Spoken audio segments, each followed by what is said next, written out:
어떤 친구를 만나서 그 친구의 고민 상담을 해줄 때 우리가 현명하게 객관적으로 판단을 해서 위로해주고 공감해주고 조언해줄 수 있는 건 바로 우리가 그 상황의 직접적인 관계자가 아니라 우리가 그 상황이나 감정 그 모든 것들을 객관적으로 바라보는 입장이기 때문입니다. 이제 첫 번째 단계로 이제 해감 오버플로우 조금 더 디테일하게 들어가 보겠습니다. 이 해감 단계의 첫 번째는 먼저 외부 인풋을 최소화하는 거예요. 외부 인풋을 최소화하는 환경을 스스로 만들어서 오버플로우 될 수 있게끔 그 환경을 만드는 것이 첫 번째입니다. 여러분의 무의식이 뱉어내는 모든 걸 그대로 온전히 다 종이에 적는 거예요. 아마 폭포수처럼 쏟아질 텐데 그렇기 때문에 그 종이는 금방 채워질 겁니다. 만약에 부정적인 생각이 폭포처럼 쏟아진다면 그럴수록 더 뱉어내야 하는 걸 기억해 주셨으면 좋겠어요.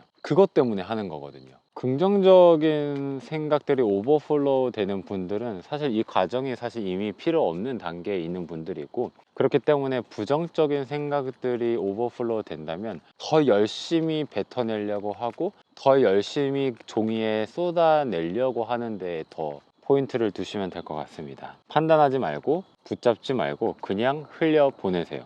목표는 바로 이겁니다. 해독을 할 때, 해감 중일 때는 건드리지 않는 거예요. 해감 중인 조개를 건드리는 순간 그 조개는 움츠러들어서 해감을 멈추기 때문입니다.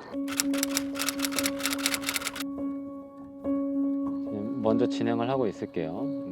이 작업은 사람마다 굉장히 다르게 표현을 하는데요. 자기 참조 과정 훈련, 마음 근력 훈련, 비인지 능력 교육, 인지 치료와 같이 표현이 됩니다. 제가 전공도 한 것도 아니고 전문적으로 다 공부한 건 아니지만 이런 훈련, 이런 교육들이 어떤 목적으로 진행이 되고 어떤 원리로 이루어지는지, 어떤 포인트들이 다 있는지는, 그래서 이게 어떤 원리로 우리에게 유익이 있고 그 유익을 극대화하려면 어떻게 해야 되는지를 다 파악했습니다. 그래서 제가 이런 것들을 다 종합을 해서 제가 더 흥미롭게 재창조하는 과정이 있어요. 9개월 동안 내과학을 공부한 것이 굉장히 도움이 많이 되고 있고, 지금 제가 하고 있는 것은 독서 치료, 이야기 치료, 글쓰기 치료입니다. 이 오버플로우 과정이 필요한 이유는 인지치료의 첫 단계와 같습니다. 우선 내가 어떤 사고방식을 가지고 있는지, 내가 어떤 생각을 하는지, 어떻게 생각을 하는지를 알아야 하는 것이죠. 근데 그걸 알 수 있는 방법은 바로 생각을 적어서 그것을 우리가 또 객관적으로 바라볼 수 있을 때 가능해집니다. 해감 단계, 오버플로우 단계는 두 가지 과정이 합쳐진 것이기도 해요. 첫 단계부터 바로 쏟아내는 글쓰기 작업을 하기 때문입니다. 세부적으로 과정을 나누어서 보면 이렇게 돼요. 첫 번째는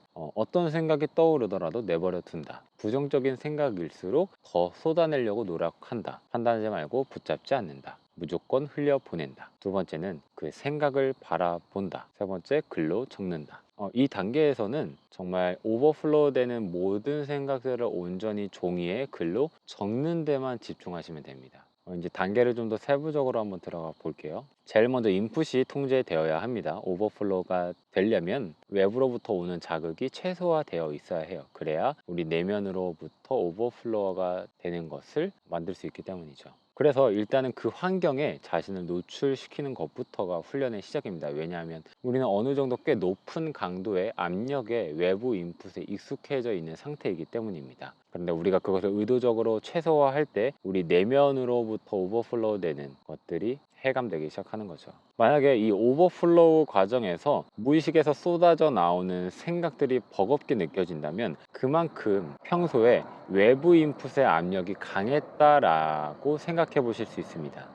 두 번째는 우리가 글을 쓰려면 우리 생각을 바라보는 단계가 과정을 거치게 됩니다. 우리가 우리의 생각을 바라볼 때 우리는 배경 자아로 존재하게 됩니다. 이 말은 어려울 수 있는데 쉽게 말해서 이런 겁니다. 우리가 어떤 생각을 할 때 그 생각에 몰입하는 것이 아니라 어떤 생각이나 기억을 떠올릴 때 연결돼서 느끼는 감정에 또 재경험하는 것처럼 몰입하는 것이 아니라 그 감정까지도 바라보게 되는 것입니다. 생각을 하는 것이 아니라 그 생각을 하는 나를 바라보게 되는 것입니다. 왜냐하면 글을 쓰려면 생각을 바라보아야 하기 때문입니다. 생각을 하면서 동시에 글을 쓸 수는 없어요. 우리가 생각을 하는 중에 그 생각을 글로 쓰려면 그 생각을 바라봐야 합니다. 그래서 우리는 그 순간 객관적으로 그 오버플로우 된 생각을 바라보게 되는 것입니다. 어떤 친구를 만나서 그 친구의 고민 상담을 해줄 때 우리가 현명하게 객관적으로 판단을 해서 위로해주고 공감해주고 조언해줄 수 있는 건 바로 우리가 그 상황의 직접적인 관계자가 아니라 우리가 그 상황이나 감정 그 모든 것들을 객관적으로 바라보는 입장이기 때문입니다. 그래서 우리가 어떤 생각이나 감정에 또 몰입하는 것이 아니라 우리가 그것을 바라볼 때 객관적으로 관찰자 입장에서 바라볼 때 이성적이고 합리적인 사고를 할 수 있는 위치를 갖게 된다는 것이죠. 세 번째로는 글로 적는다는 건 선택했다는 것을 의미합니다. 우리가 생각을 할 때는 글을 쓸 때처럼 뭐 자음 하나 모음 하나를 결정해 가면서 생각하지 않습니다. 그러나 글로 쓰려고 할 때 우리는 고민하고 결정을 합니다. 어떤 단어를 먼저 쓸지 어떻게 표현을 할지 고민하는 과정을 거치게 되죠. 그리고 글로 썼다는 건 우리가 많은 선택지, 많은 고민 끝에 결정을 하고 그것을 행동으로 옮겼다는 것을 의미합니다. 이 모든 과정은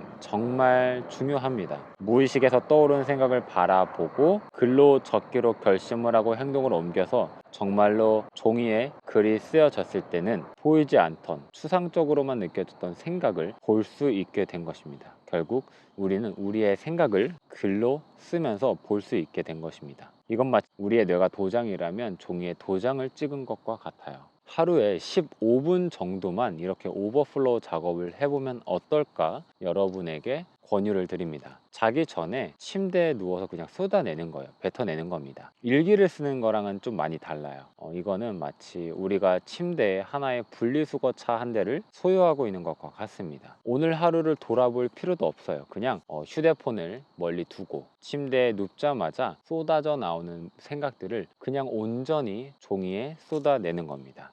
그 분리수거 차량에 쏟아내는 거예요. 이 분리수거 차량은 모든 걸 받아들일 준비가 되어 있습니다.